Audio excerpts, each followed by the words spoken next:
Hello all, 4-Player Squad Gaming here, and this is our Final Fantasy XIV Trial Guide series. We welcome you back with Thok Ast Thok Hard. This level 53 trial is part of the main story quest line and is the first trial we encounter in the Heavensward expansion, and it is featured during the quest Lord of the Hive. The quest giver is Izael in the Dravanian Forelands. Get ready for the Lord of the Hive, Ravana. With this guide, Ravana won't be able to bug you too much, and with that bug pun out of the way, let's dive into the guide. We start this fight as normal with the main tank gaining enmity and facing Ravana away from the party.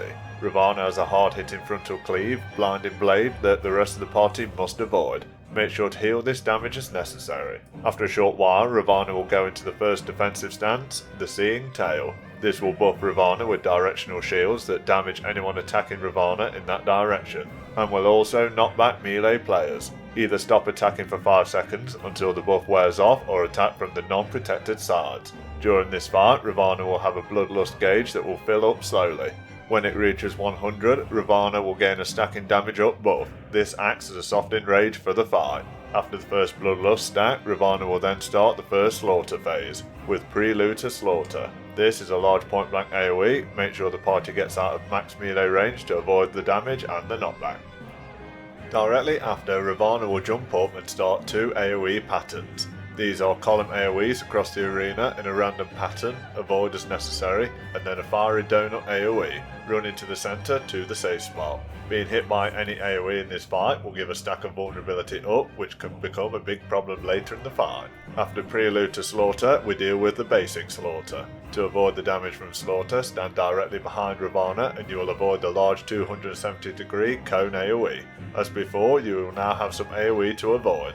Head into the safe zones to avoid the cross AoE, and whilst this is happening, 2 players will be marked with a large point blank AoE. The marked players need to position themselves in the very corners of the safe zones to give the other players some space to avoid the cross AoE and the point blank AoE from the marked players. Make sure to stay out of the cross AoE until it disappears, as it will debuff with a harsh damage over time in the form of burn. After this, we will have another defensive phase with the directional parry being used as before. This time we will have multiple butterfly adds to deal with as well. The party must change focus and kill these as quickly as possible. The Moon Garners should be prioritised, as these have a higher health pool and will summon swords onto the platform the longer they are alive. We need to try and kill them before we spawn any swords, or at least quickly enough as to reduce the amount of swords that spawn. During this phase, we also need to be careful of the positioning of Ravana. Aim to keep the boss central, as all of Ravana's attacks can damage and destroy the outer barriers. If these are destroyed, then players can be knocked off the platform and killed. This phase also introduces an extra tank buster ability, Tapasya. This attack deals high damage and can also knock anyone hit by it backwards. Multiple hits of this attack can easily kill the tank, so make sure to mitigate and heal as necessary. This attack deals especially large damage to the barriers around the outer edge of the arena, so make sure to position Ravana towards the centre of the platform. Once all the adds have been killed, Ravana will cast Bloody Fuller. This will knock everyone into the air and the party will be unable to act. Ravana will then use the ultimate Chandrahas. Each sword on the platform will give the party a stack of vulnerability up. This attack can deal huge damage, with 2 or more swords usually wiping the party. With no swords, the damage is minor and can be healed easily. After the ultimate, Ravana will then put away its swords and cast Pillars of Heaven. We need to make sure that we have a barrier behind us, as this huge knockback can knock us from the platform. You can use abilities such as Arm's Length or Shorecast to negate the knockback if you want to. Directly after Pillars of Heaven, the player who is second on the threat table, usually the off-tank, will be marked with a red marker. This player needs to find some space away from the party and somewhere that has a barrier. Serpanaka will then pulse out AoE towards the player, damaging anyone in its path. There will be a minimum of 3 pulses, but usually more. During Serpanaka, Ravana will cast Rose of Hate, again targeting the same player with a frontal cone AoE. Mitigate this damage as this one stings. For the rest of the party, 4 random players will have an orb tethered to them. The players need to kite the orbs around, avoiding other players long enough until it stops and explodes. Being hit by these orbs will stack players with vulnerability up debuffs.